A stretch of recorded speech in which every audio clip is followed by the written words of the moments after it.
प्लेटो के जहाँ तक एजुकेशनल कंट्रीब्यूशन की बात है, जब उन्होंने फ़लसफ़ा अपना बयान किया एजुकेशन के ऊपर, तो उस पे ख़ातिर ख़्वाह तनकीद भी की गई है। अब वो तनकीद क्या है या वो क्रिटिसिज़्म क्या है, उसको एक नज़र देखते हैं।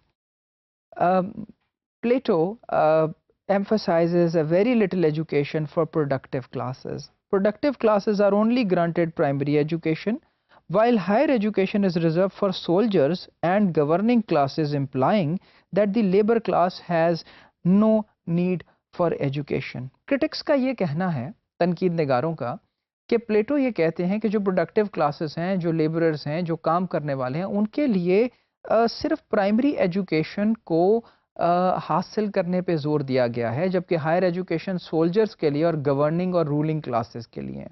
अगर हम एंशिएंट एथेंस को देखें, तो उसके अंदर ये माशरती तफरीक बहुत क्लियरली हमें नज़र आती है कि लोग 2-3 क्लासेस में डिवाइडेड थे, उमरा, गुरबा और काम करने वाले लोग। तो यहाँ ये क्रिटिसिज्म है कि प्लेटो ने उसके ऊपर तवज्जो नहीं दी, उसको एड्रेस नहीं किया, बल्कि उसके ऊपर उसकी एक तरह की तकलीद की है, उसकी हिमायत की है कि जो लोग काम करने वाले हैं वो प्राइमरी एजुकेशन तक रहें, जबकि जिनके अंदर ये चीज़ मौजूद है कि वो रूलर बन सकते हैं, वो मिलिट्री की तरफ आ सकते हैं, उनको आला तालीम की ज़रूरत है।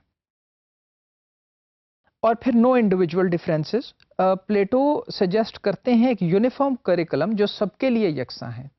तो तनकीद निगार ये भी कहते हैं कि अगर एक करिकुलम है जो सबके लिए यकसा है, तो उसका मतलब हम एक यकसा, बिल्कुल एक मोनोटोनस किस्म की कौम जो है, उसको कुछ अरसे बाद सामने लेके आएंगे, जिसमें लोग एक ही तरह के होंगे। उनके जो जितने उनके ट्रेड्स हैं, जो उनकी क्वालिटीज़ हैं, जो उनकी फिलोसफाइज करने की ताकत है, वो एक सी होगी, जिसके साथ माशरे के अंदर जो है इंडिविजुअल डिफरेंसेस कम हो जाएंगे।